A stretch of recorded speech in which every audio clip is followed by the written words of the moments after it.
Business टेलिभिजनको जनसवाल कार्यक्रममा सबभन्दा पहिला म श्रीकृष्ण महर्जनको तर्फबाट तपाईलाई स्वागत लस्कुस अनि अभिवादन गर्न चाहन्छु।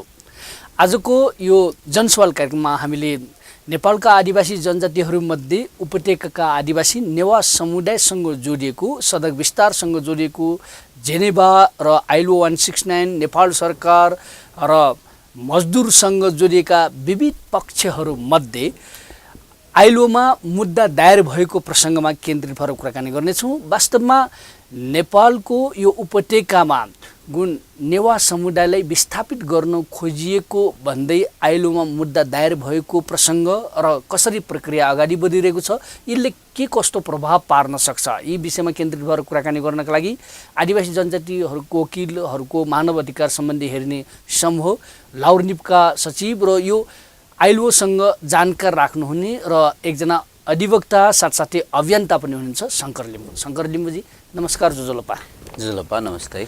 यो आइलोको कुरा, जेनेभाको कुरा, जुन मुद्दा दायरको कुरा छ, उपत्यकामा 1,50,000 भन्दा बढी नेवा समुदायलाई विस्थापित गर्न खोजिएको सडक विस्तारको नाममा भन्ने जुन मुद्दाको कुरा छ, अहिले मुद्दा दायर भयो भन्ने कुरा आइरहेको छ। के हो यो प्रक्रिया? सरकारलाई नसोधिकन एकैचोटि मुद्दा दायर भएको, मुद्दा प्रक्रिया अगाडि बढेको हो कि के हो वास्तवमा? वास्तवमा यो सडक विस्तार भन्ने कुरा विकास भनेर सरकारले भने पनि हामीले हेर्दाखेरि त्यही सडक विस्तारको कारणले घर भत्कने पीडाले मान्छेले सुसाइड गरेको देख्यौँ। कयौँ मान्छेहरू आज होइन भोलि होइन घर भत्कन्छ भनेर तपाईको मानसिक रोगको पीडा भएको पनि देख्यौँ। घर भत्किसकेका मान्छेहरू बिचल्ली भएका पनि देख्यौँ हामीले। अनि हाम्रो संविधानले, अन्तर्राष्ट्रिय मानव अधिकारका कानुनहरूले बसोबास गर्न पाउने, आवासको हक, घरमा बस्न पाउने, खान पाउने, पेसा रोजगार गर्न पाउने न्यूनतम मानव अधिकारका कुराहरू हुन्। त्यो अत्यन्तै धेरै उल्लङ्घन भएको अहिले अवस्था आयो। अनि त्यो भइसकेपछि ती विषयहरूलाई उठाएर पीडितहरूले, अघि भन्नुभयो 1,50,000 भन्दा बढी हो, त्यसमा 70 देखि 100% नेवारहरू परेका छन्, अन्य स्थानीय समुदायहरू पनि परेका छन्, अन्य जनताहरू पनि परेका छन्। यो सरकारले जसरी व्यवहार गर्यो त्यो बडो हृदय विदारक कुरा भयो। गैर कानुनी त छँदै थियो, संविधान विपरीत थियो। नेपालले अनुमोदन गरेका अन्तर्राष्ट्रिय मानव अधिकारका कानुनहरू छन्, जसमा अन्तर्राष्ट्रिय श्रम सङ्गठन महासन्धि नम्बर 169 जो आदिवासीहरूको अधिकारसँग सम्बन्धित छ, विकाससँग सम्बन्धित छ, स्थानीय समुदायहरूसँग पनि सम्बन्धित छ, त्यो कुरा लागू हुँदाखेरि त्यसको उल्लङ्घन भएको स्थिति रह्यो। अनि सर्वोच्च अदालतले फैसला गर्यो, फुल बेन्चबाट फैसला गरिसकेपछि यो सडक विस्तार गैर कानुनी छ, गैर संवैधानिक छ, प्रचलित संविधान र कानुन विपरीत छ र मानिसहरूलाई यसले बेघरबार बनाउने स्थिति छ भन्ने हिसाबले फैसला आइसकेपछि सरकार पुनरावलोकनमा गयो। तर सर्वोच्च अदालतमा मुआब्जाका कुरा, सम्पदाका कुराहरू, अनि त्यस पछाडि बालबालिकाहरूको त्यसलाई पर्ने असरका कुराहरूका विषयमा सर्वोच्च अदालतमा विषयहरू उठाइएको थियो। केही विषयहरू छन् जुन विषय यो श्रम सङ्गठन महासन्धि नम्बर 169 ले तोकिदिएको छ। त्यो भनेको आदिवासी जनजातिहरूको ठाउँमा विकास गर्दाखेरि त्यो सरकारले गर्ने होइन, कस्तो खालको विकास गर्नुपर्छ भनेर प्राथमिकता निर्धारण गर्नको लागि त्यो आदिवासीहरूलाई अधिकार हुन्छ र आदिवासीले त्यो प्राथमिकता निर्धारण गर्दाखेरि स्थानीय समुदायसँगै बसेर गर्छ। यो चाहिँ विकासको नाममा एकतर्फी, अघि मैले भनेको जस्तो सरकारले गर्छ भनेर नै यस्तो व्यवस्था गरेको हो। अर्को कुरा, एउटा त बेघरबार हुने, अर्को मान्छे गाडी चढेर हिँड्ने, उसलाई सडक चाहिने। अनि त्यो मात्रै होइन, तपाईँले अहिले मिडियामा देख्नुभएको छ, यो सारा जनताले ट्याक्स तिरेको पैसालाई दुरुपयोग गरेर अरबौँ गाडी किनेर चढ्ने, अनि त्यो चाहिँ काठमाडौँमै थुपार्ने। ती विकल्पहरू कुनै पनि हेरिएको छैन। सायद अरू विकल्पहरू हेरियो भनेदेखि काठमाडौँ उपत्यकामा यो जनताको घर भत्काइरहनु जरुरी हुँदैन। सडक बनाउने भनेको त्यसमा थुप्रै कुराहरू पर्छन्। खाल्टाखुल्टी पुरेर चुस्त दुरुस्त बनाउने, ट्राफिक म्यानेजमेन्ट गर्ने, गाडीहरूलाई रोक्ने, अथवा मानिसहरूलाई अत्याधिक रूपमा काठमाडौँमै थुप्रनको लागि रोक्ने यस्ता विकल्पहरू कुनै पनि हेरिएको छैन र महासन्धि 109ले विकास साँच्चै हुनको लागि यस्ता खालका विकल्पहरू हेरिनुपर्छ त्यो कुरा पनि भएको थिएन। अनि यो सडक निर्माणले जसरी असर पारेछ प्रभावितहरूको त्यसमा सहभागिता हुनुपर्थ्यो, सहभागिता पनि भएन। यो महासन्धिमा उल्लेख भएका कुराहरू उल्लङ्घन भएको हुनाले गर्दाखेरि अनि त्यसपछि त्यसले एकतर्फी हिसाब किताबले जनतालाई अन्याय पारेको हुनाले हामीले जनवरीमा नै आइएलओमा अन्तर्राष्ट्रिय श्रम सङ्गठनको कार्यालय जेनिभामा उजुरी पठाएको थियौँ। त्यो उजुरी पठाउनलाई हामीले धेरै ट्रेड युनियनहरूसँग छलफल गऱ्यौँ, सोध्यौँ, तर कसैले पनि यो पीडितहरूको तर्फबाट सहयोग गर्ने चासो देखाउनु भएन। अनि त्यस पछाडि हामीले Nepal telecom union, trade union भन्ने टेलिकम्युनिकेसनको एउटा ट्रेड युनियन रहेछ जो स्वतन्त्र रहेछ, जो कुनै राजनीतिक पार्टीको पिछलग्गु र भातृ सङ्गठन पनि होइन रहेछ। त्यो पीडित जनताहरूको लागि काम गर्ने उहाँहरूलाई हामीले पीडितहरूको लाइसँग राखेर पीडितहरूको कुरा सुनायौँ। उहाँहरूले पहिलोचोटि नै अन्याय भएको छ भन्ने निष्कर्षमा पुगेर उहाँहरूले मुद्दा लैजानलाई सहयोग गर्नुभयो र मुद्दा दायर भयो। मुद्दा दायर भएपछि त्यसको प्रक्रियाअनुसार सरकारलाई यसरी तपाईँको विरुद्धमा मुद्दा परेको छ र त्यो देशको आधिकारिक ट्रेड युनियन हो भनेर, जुन उजुरी गर्ने ट्रेड युनियन पनि आधिकारिक ट्रेड युनियन हो, कानुनको हिसाबमा कुनै पनि सङ्घ संस्था आफैमा बराबर हुन्छ, त्यो पनि अन्तर्राष्ट्रिय मानवाधिकारको दृष्टिले त जुनसुकै संस्था होस् सबैको हैसियत एउटै हुन्छ, साइजमा जतिसुकै होस्, ठुलो होस् वा सानो होस्। अनि त्यो ट्रेड युनियनहरूलाई पनि यो कुरा सोद्धाखेरि सरकारले बोलायो, पीडितहरूलाई छलफल गर्नलाई बोलायो र छलफल गर्न बोलाउँदाखेरि पनि सरकार अलिकति जिम्मेवार ढङ्गले प्रस्तुत हुनु भएन र यो उजुरी लाग्दैन भन्ने उहाँहरूलाई लागेको थियो।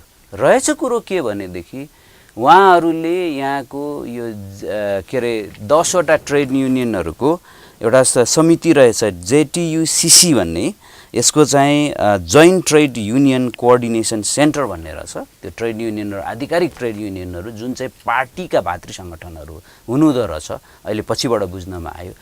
उहाँहरूलाई पनि सरकारले सोधेर अब थाहा छैन उहाँहरूले जानेर हो नजानेर हो, यत्रो 1,50,000 मान्छे बेघरबार हुँदैछन्, यत्रो बिचल्ली हुँदैछ, त्यो कुरा बुझ्दै नबुझी यो उजुरी आधारहीन छ, यो प्रक्रियालाई अगाडि बढाउनु पर्दैन भनेर लेखेर दिनुभएछ। त्यो लेखेर दिएको कुराले म चाहिँ उहाँले नेगेटिभ कुरा गर्नुभएको, नकारात्मक कुरा गर्नुभएको, यो कानुनमा के हुन्छ भने कहिले कहिले सकारात्मक कुरा गरेर नकारात्मक परिणाम निक्लिन्छ, नकारात्मक परिणाम गर्न खोज्दा सकारात्मक परिणाम निक्लिन्छ। उहाँहरूले त्यसो गरिदिनु भएपछि गभर्निङ बडीले, यो त बडो अचम्म भयो, संसारमा सरकारको विपक्षमा ट्रेड युनियनहरू हुन्छन्, मालिकको विरुद्धमा जहिले पनि शोषण गर्छ भनेर ट्रेड युनियनले मजदुरको हकितको लागि कुरा गर्छ। मजदुर भनेको आदिवासी जनजाति पनि हुन्, नेवा कैयौँ चाहिँ कर्मचारीहरूको घर भत्किरहेको अवस्था छ। त्यसलाई उहाँहरूले हेर्दै नहेरी यो त सरकार पनि अनि सरकारको विरुद्धमा लाग्ने पनि एकतर्फी लागेर यो त बडो गम्भीर स्थिति छ भन्ने हिसाबले यो गभर्निङ बडीले अस्ति 31 को यो चाहिँ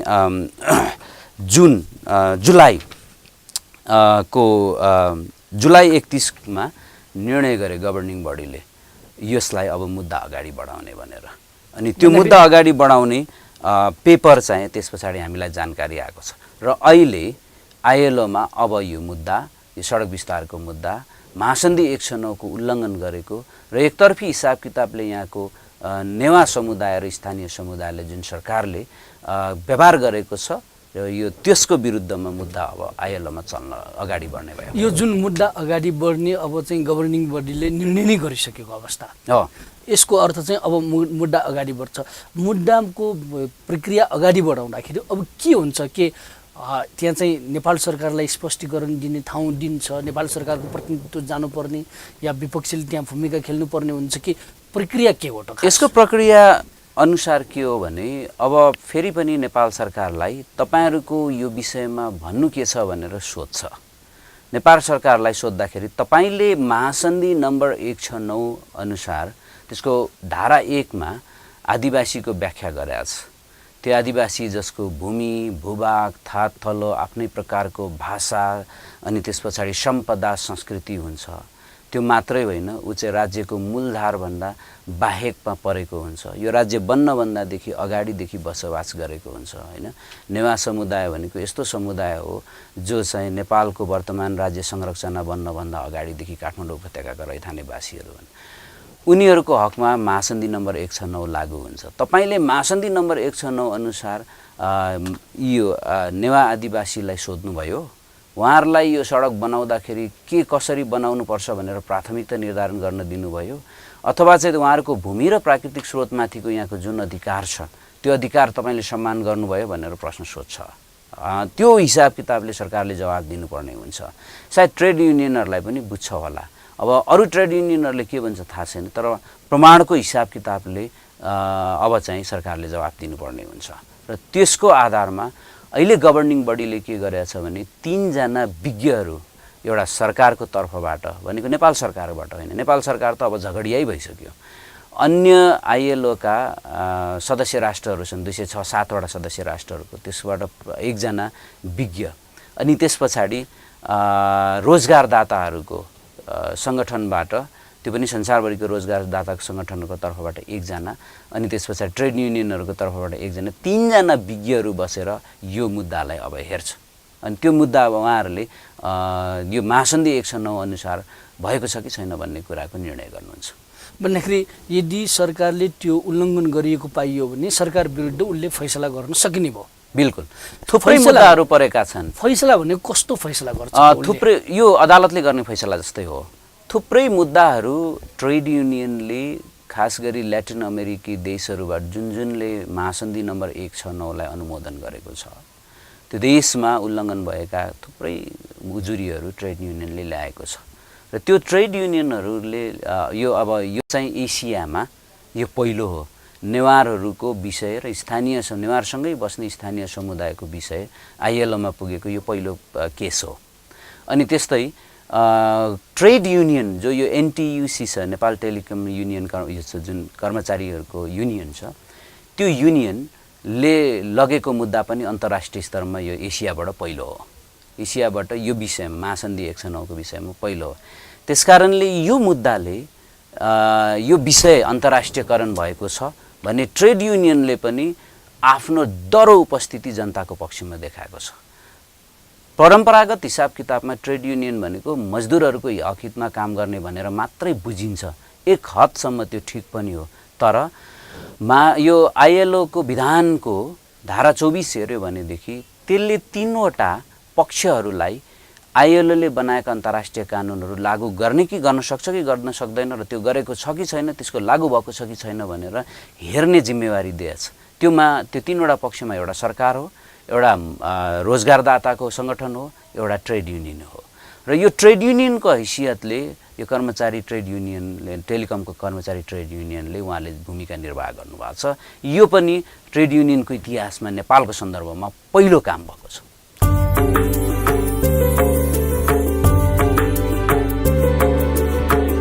झिगु तजिलजी सम्पदा संस्कृति खलाबला नुगु पुलागु ने नेवा ख्या थिथि बुख मनोरञ्जन यादव नेवाला निया निथ सनिलया खुता त्या ताइले सुथसिया न्याता त्या ताइले निनेसिया झिन्निता ताइले स्वेगु लोमङ्का दिमते नेवाला।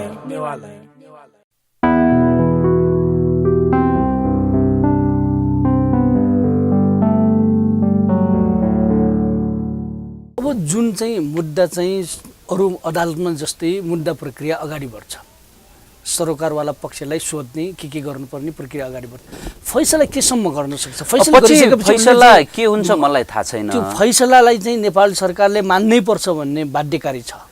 यसो छ, महासन्धि 109 भनेको यो चाहिँ बाध्यात्मक कानुन हो, यसको कानुनी दायित्व रहन्छ। त्यही भएर यसको उल्लङ्घनमा उजुरी लाग्छ सरकारको विरुद्धमा है। जब सरकारले अन्तर्राष्ट्रिय कानुनको उल्लङ्घन गर्यो भन्ने कुरा को निर्णय अन्तर्राष्ट्रियबाट हुन्छ, त्यसको गम्भीर असरहरू सरकारलाई पर्न सक्छ। पहिलो नम्बरमा सरकार लोकतान्त्रिक छ र मानव अधिकार र जनताप्रति जिम्मेवार छ भन्ने कुरामा प्रश्न चिन्ह उठ्छ। त्यो नै सबैभन्दा ठुलो सरकारको लागि हुने कुरा हो। अर्को अप्रत्यक्ष रूपमा के हुन्छ भने नेपालमा आउने विभिन्न खालका सहयोगहरू लगानीहरू त्यो विषयमा पनि दाताहरूमा त्यसको चाहिँ नराम्रो प्रभाव पर्न जान्छ। नेपालमा अहिले पनि समृद्धिको कुरा गरिएको छ, विकासको कुरा गर्ने सरकारको प्राथमिकता छ। त्यो कसरी गर्ने भन्दा ऋण मागेर गर्ने भन्ने कुरा त प्रष्ट देखियो। वर्ल्ड ब्याङ्कलाई माग्छ, एडिबीलाई माग्छ, अरू दात्री राष्ट्रहरूलाई माग्छ। यदि यो आइएलओबाट भोलि गएर यो महासन्धि 109 को उल्लङ्घन भयो भन्ने कुरा र हामीलाई विश्वास छ, हामीसँग प्रमाणहरू पर्याप्त छन् यो उल्लङ्घन भएको छ, किन अदालतले नै बोलिसकेको छ हैन, यो अदालतले नै बोलिसकेको छ यहाँ चाहिँ गैर कानुनी काम भएको छ भनेर। त्यही कुरा पुष्टि भयो भनेदेखि भोलि गएर यो सरकारले विचार गर्ने कुरा हो। यो म समृद्धि ल्याउँछु, विकास गर्छु मागेर ऋण मागेर भन्ने कुरामा के असर पर्छ यो सरकारले विचार गर्नुपर्छ। यो भयो दोस्रो। तेस्रो कुरो के हो भने नेपाललाई भर्खरै संयुक्त राष्ट्र सङ्घले संसारभरिको मानव अधिकारको अवस्थाको विश्लेषण गरेर खास गरी आदिवासी जनजातिहरूको सन्दर्भमा राज्यले कस्तो व्यवहार गरेको छ भन्दा नेपाललाई आदिवासीहरूको मानव अधिकार उल्लङ्घनकारी राष्ट्र भनेर भर्खरै प्रतिवेदन निकालेको छ। यो आदिवासीहरूको अधिकार हेर्ने विशेष समाधीक्षक संयुक्त राष्ट्रसङ्घको रिपोर्ट अहिले हेर्न सकिन्छ। त्यो पुरै म्यापमा यो उल्लङ्घनकारी राष्ट्रको रूपमा नेपाल पनि रातोमा परेको छ। थुप्रै देशहरू छन्, नेपाल पनि एउटा हो, तर कतिपय देशहरू चाहिँ परेका छैनन्। अब यस्तो स्थितिमा यो अहिले तपाईँ आदिवासी जनजातिको कुरा हेर्ने हो भने यो काठमाडौँको नेवारहरूको घर भत्किनेसँग सवाल मात्रै होइन, उसको चाहिँ तपाईँको मठ मन्दिर अथवा उसको सम्पदा भत्किने कुरा मात्रै होइन, उसको पहिचान हराउने कुरा मात्रै होइन, उसको अस्तित्व सङ्कटमा पर्छ। हामीले भूमि, प्राकृतिक स्रोत साधन र विकासको सन्दर्भमा ध्यान नपुर्याउँदाखेरि अहिले 10वटा आदिवासी जनजातिहरू लोपोन्मुख अवस्थामा छन्, हराएर जाँदैछ। त्यो भनेको जेनोसाइड हो, जनसंहार हो, त्यो भनेको सांस्कृतिक संहार हो। त्यो मात्रै होइन, फेरि काठमाडौँ उपत्यकामा त स्थानीय समुदाय पनि छन्, नेवार सङ्गीतकी स्थानीय समुदाय पनि सिद्धिने भए। त्यो खालको जनसंहार हुँदैछ भनेदेखि के अन्तर्राष्ट्रिय समुदायमा त्यो मेसेज दिन खोजे हो सरकारले? यो डिसिजन त्यो भयो भनेदेखि भोलि गएर त्यो हुनसक्छ। राम्रो कुरा के हुनसक्छ भने अहिले पनि संविधान कानुन अनुसार अनि त्यस पछाडि यो महासन्धि नम्बर 109 अनुसार यो यस्तो खालको कुरा हो कि विकास कसरी गर्ने भन्ने बाटो देखाउने महासन्धि हो। यो प्रभावितहरूसँग सरकार डायलगमा बस्नुपर्छ अनि बसेर यसको विकल्प खोज्नुपर्छ। घर पनि नभत्किने, त्यस पछाडि यो ट्राफिकको समस्या पनि समाधान हुने। म कमिसनको कुरा चाहिँ आउँछ कि आउँदैन थाहा छैन, त्यो चाहिँ होइन, त्यो नदेखिने कमिसन र करप्सनको कुरा मलाई थाहा छैन, तर सही तरिकाले के उपाय हुन्छ त्यो उपाय निकाल्नको लागि महासन्धि 109 ले बाटो दिएको छ र यो उजुरीले सरकारलाई त्यतातिर जान उत्प्रेरित गर्छ भन्नेमा म विश्वस्त छु। त्यो जान्छ भन्ने कुरामा तपाईँ विश्वास छ? यदि संविधान र कानुनमा विश्वास गर्छ यो सरकारले, लोकतन्त्रमा विश्वास गर्छ, मानव अधिकारमा विश्वास गर्छ र बुझ्छन् भनेदेखि यो गर्छन्। संविधान पनि मान्दैनन्, कानुन पनि मान्दैनन्, अन्तर्राष्ट्रिय कानुन पनि मान्दैनन्, मानव अधिकार पनि मान्दैनन्, लोकतन्त्र पनि बुझ्दैनन् भनेदेखि मलाई भन्नु केही छैन। त्यसको परिणति सरकारले भोग्ने हो, सरकारमा बस्नेले भोग्ने हो। जनता त जहिले स्थायी हुन्छ, जनता तर अस्थायी के हुन्छ? चारवटा कुरा। सरकारले कस्तो चाहिँ भोग्नुपर्ने अवस्था हुन्छ? के अन्तर्राष्ट्रिय सहयोग, आर्थिक सहयोग, त्यो विभिन्न कुराहरू त्यो पछि देखाउँछ। अहिले पनि तपाईँको हेर्नुहोस्, पहिले आदिवासी जनजातिको कुराहरूलाई संरक्षण नगर्दाखेरि अरुण तेस्रोमा वर्ल्ड ब्याङ्कले हात झिक्यो। अहिले त्यस्ता थुप्रै परियोजनाहरू छन् जहाँनिर विवाद उठिरहेछ समुदायसँग। आदिवासीको कुरा मात्रै होइन, त्यहाँ बस्ने निमुखा, त्यो चाहे बाहुन क्षेत्री खसारे समुदाय होस्, चाहे त्यो दलितहरू होस्, यो सरकारमा बस्नेहरूले एकदम त्यो गैर जिम्मेवारीपूर्ण तरिकाले व्यवहार गरेर असर पारिराखेको छ। त्यहाँनिर विवाद छ। त्यस्ता विवादहरू भएकोमा व्यापार गर्नु कोही आउँछ? तपाईँ सामान्य कुरा हो नि, तपाईँ दुईटा छिमेकीको झगडा भएको जग्गामा अर्को मान्छे किन्न आउँछ? थोरै बौला छन्, त्यस कारणले आफ्नो लगानी डुबाउन त कोही पनि आउँदैन। यो सामान्य कुरा हो, त्यो चाहिँ सरकारले विचार गर्नुपर्छ। अनि अहिलेको पछिल्लो समयमा सर्वोच्च अदालतको फुल बेन्चबाट जुन फैसला गरेको थियो सडकसँगै जोडिएको कुरा व्यक्तिको अधिकारसँग मुआवजाको क्षतिपूर्तिको सम्पदा लगायतको विषयमा एकदङ्गोको फैसला गरेको अनि सरकार नै पुनरावलोकनमा गएको एकातिर अर्को जेनेभामा यो चाहिँ आइएलओको विषयमा चाहिँ मुद्दा दायर भएको मुद्दाको प्रक्रिया अगाडि बढाएको यो दुईटा चिज सँगसँगै जोडेर हेर्न मिल्छ बिल्कुल किनभने विषय एउटै हो तर कानुनी प्रश्न फरक छ हैन सर्वोच्च अदालतमा एउटा कानुनी प्रश्नको निपटारा भयो तर महासन्धिको उल्लङ्घन हेर्ने भनेको सर्वोच्च अदालत पनि हो अन्तर्राष्ट्रिय श्रम सङ्गठनको चाहिँ यो संयन्त्र पनि हो त्यसैले केही प्रश्नहरू अदालतले निपटारा गरेका छ अनि केही प्रश्नहरू अब अन्तर्राष्ट्रिय श्रम सङ्गठनमा गएको छ त्यसैले मेरो विचारमा यो एउटै जोडिएको विषयवस्तु हो सर्वोच्चको जुन चाहिँ पुनरावलोकनमा गएकोले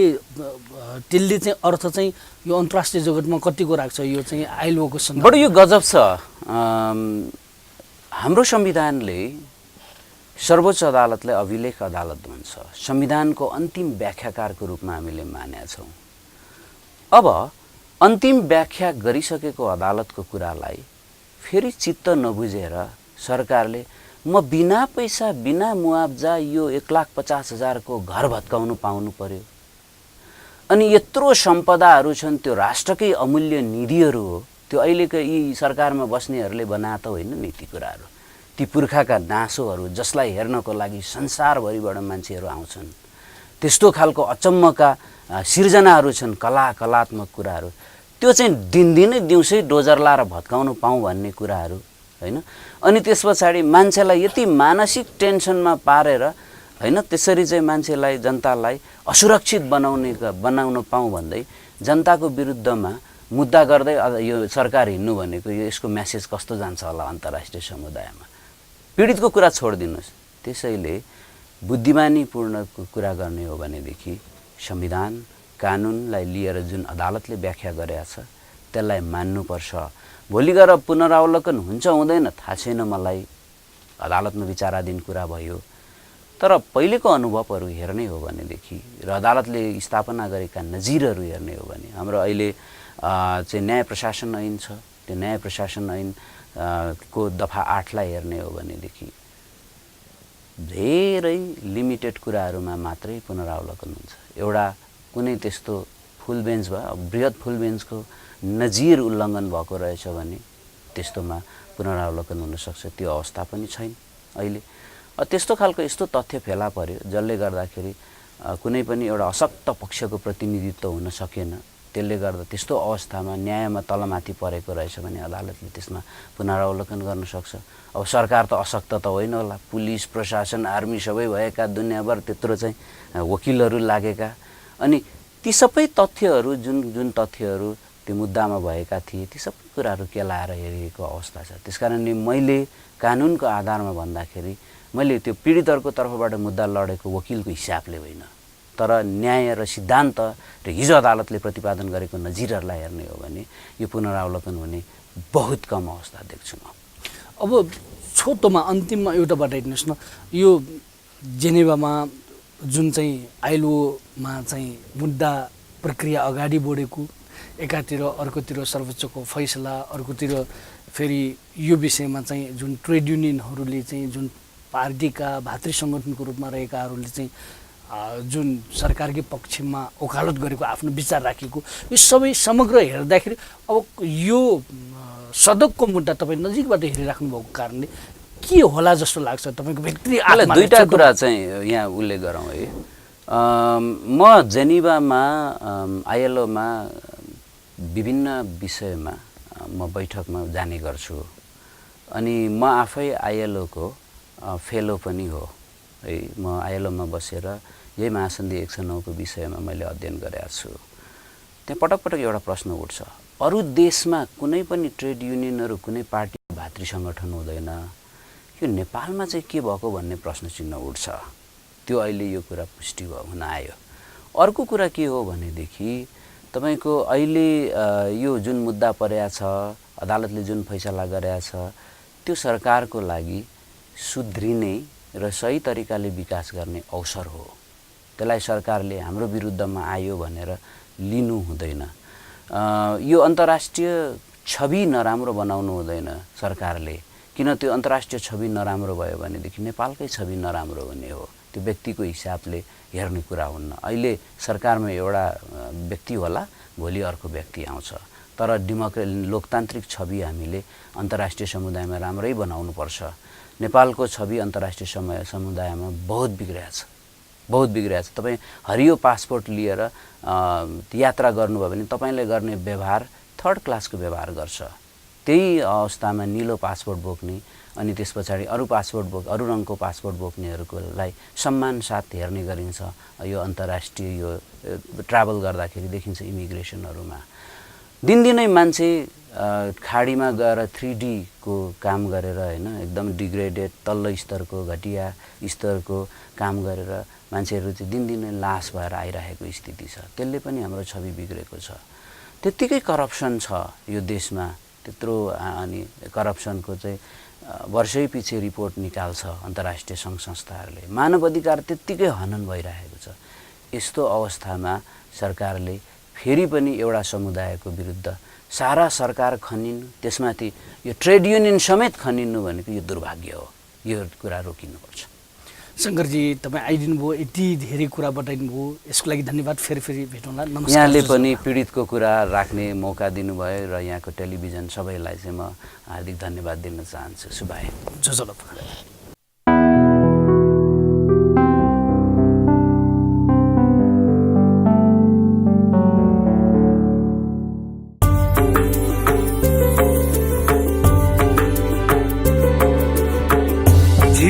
तजिलजी सम्पदा संस्कृति खलाबला नुगु पुलागु ने नेवा खया थिथि बुख मनोरञ्जन यादव नेवाला निया निथ सनिलया खुता त्या ताइले सुथसिया न्याता त्या ताइले हिनेसिया झिन्निता ताइले स्वेगु लोमङ्का दिमते नेवाला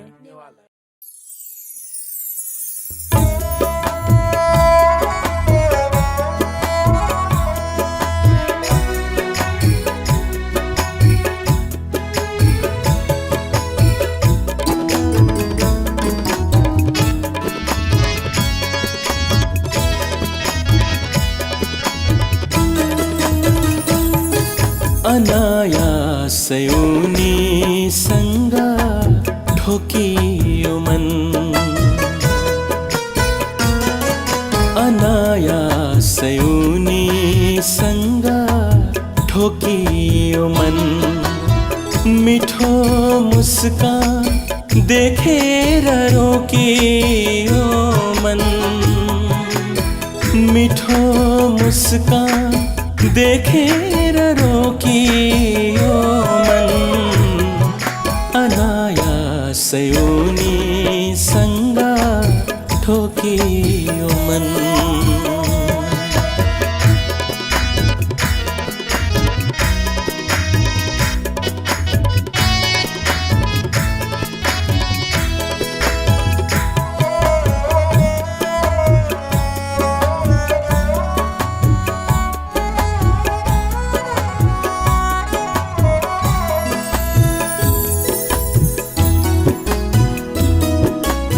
सिलसिला बढ्दै गयो,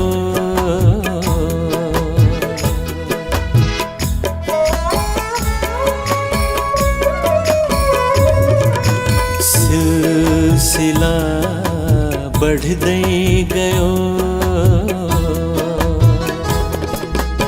सिलसिला बढ्दै गयो, सिलसिला बढ्दै गयो अघि अघि, सिलसिला बढ्दै गयो अघि अघि। खै कुन्नी कता कता पोखियो मन, मिठो मुस्कान देखेर रोकियो मन, मिठो मुस्कान देखेर रोकियो मन। अनायासै उनीसँग ठोकियो मन।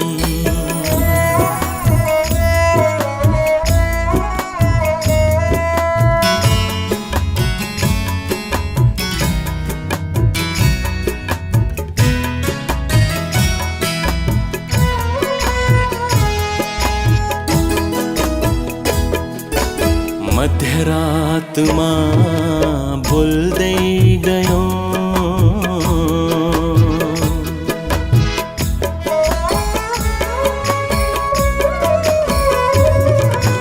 मध्यरातमा बोल्दै गयो मध्यरातमा बोल्दै गयो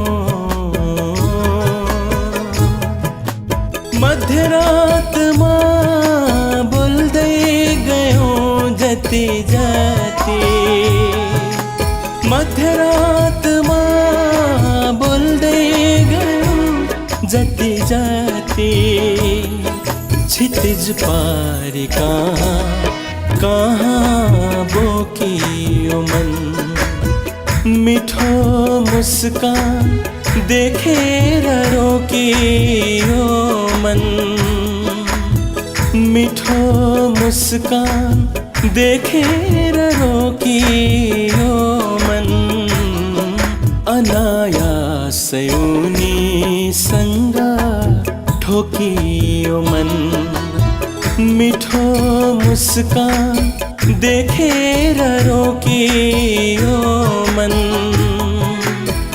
मिठो मुस्कान देखेर रोकियो